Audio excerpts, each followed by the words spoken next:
यासर, जनूबी अफ्रीका के दौरे में अगर मैं ये कहूँ कि हमारे बाएं हाथ के सलामी बल्लेबाज नौजवान साइम अयूब अपने करियर के इंतहाई अच्छे दिनों में थे तो ये कहना गलत नहीं होगा, लेकिन इन अच्छे दिनों में उनके लिए एक ऐसा दिन भी आया जब वो अनफिट हो गए। उनका दायां टखना जो है वो ज़ख्मी हो गया। 6 हफ्ते का उनको आराम दिया गया है क्योंकि टखने में फ्रैक्चर जो है वो बताया जा रहा है। सदर मुमलिकत आसिफ अली जरदारी साहब जो हैं उन्होंने फ़ोन करके साइम अयूब की तबीयत भी पूछी।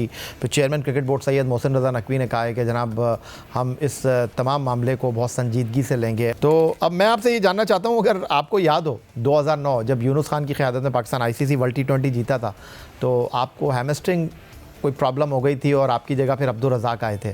तो अब सबके जहन में ये सवाल है कि ये चैम्पियंस ट्रॉफ़ी खेल सकते हैं या नहीं? देखिए, बिल्कुल 6 हफ्ते का उनको बोला है।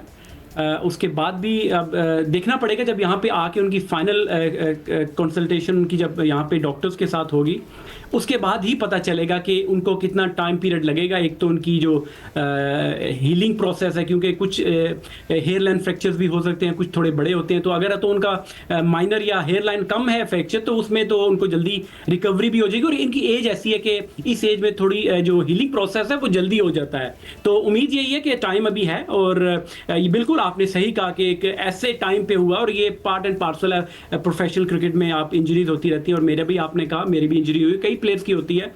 तो आई एम श्योर कि वो जल्दी रिकवर कर देंगे। अच्छी चीज़ ये है कि बॉलिंग नहीं करते, इन द सेंस कि बॉलर नहीं है।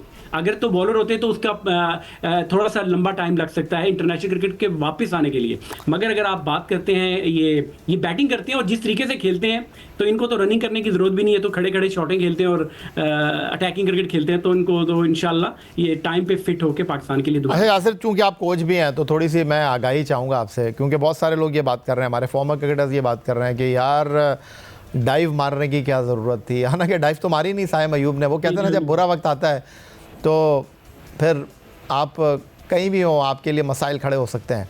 तो ये एंकल जो उनका ट्विस्ट हुआ है, जिस पे उनको जो है फ्रैक्चर हो गया है, ये कैसे होता है?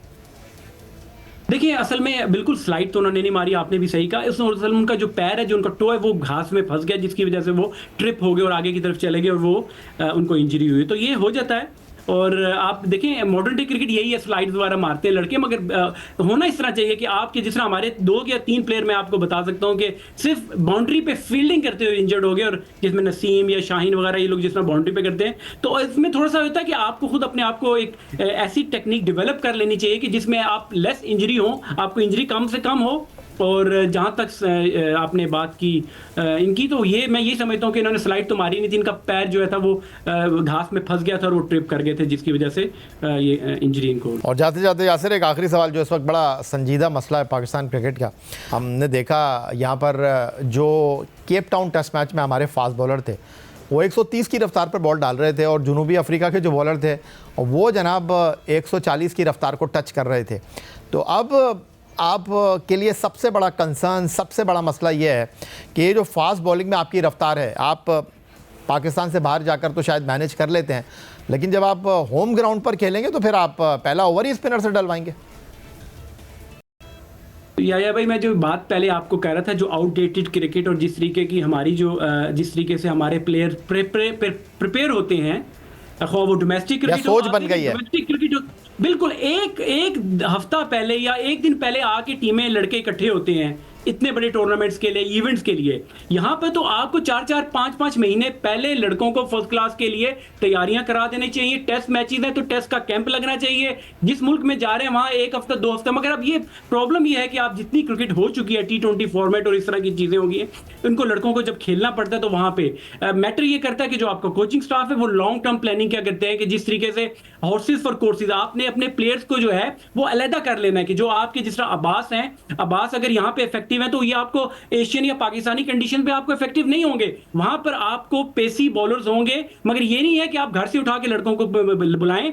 और अगर आप साउथ अफ्रीका में आपका कोचिंग स्टाफ या टीम बैठी है तो एक ऐसी टीम भी होनी चाहिए जो कि पाकिस्तान में उन लड़कों को, जिन लड़कों ने आगे मैचेस खेलने हैं, उनके लिए 1-2 हफ्ते का ऑलरेडी कैंप लगाएं ताकि वो मेंटली और फिजिकली तैयार हो। जाके देखिए, अभी यही प्रॉब्लम है, बिग क्वेश्चन मार्क उन पाकिस्तानी फास्ट बॉलर्स की। अगर वो पहले इनिंग में अगर वो 120-25 की स्पीड से कर रहे हैं तो चौथी इनिंग या सेकंड इनिंग में हमारे प्लेयर इस काबिल हैं कि वो दोबारा आके ग्राउंड में आके उसी लेवल की बॉलिंग करें? तो ये पाकिस्तान के जो थिंक टैंक है, पाकिस्तान क्रिकेट बोर्ड को ये सोचना पड़ेगा कि ये आपने अपने प्लेयर्स को सेपरेट करना है। ये T20 लीग में जिस तरह लड़के अभी भी जा रहे हैं, अगर आपने चैंपियंस ट्रॉफी आपके सामने है तो आपकी प्रीमियम बॉलर बांग्लादेश में आपकी फर्स्ट क्लास लड़के, फाइनल चल रहा था ये इस पे UBL कॉम्प्लेक्स कराची में, आपकी आधे से ज्यादा लड़के जो हैं वो लीगें खेल रहे हैं। तो ये यहाँ से आपको पता चलता है कि आपकी सीरियसनेस कितनी है।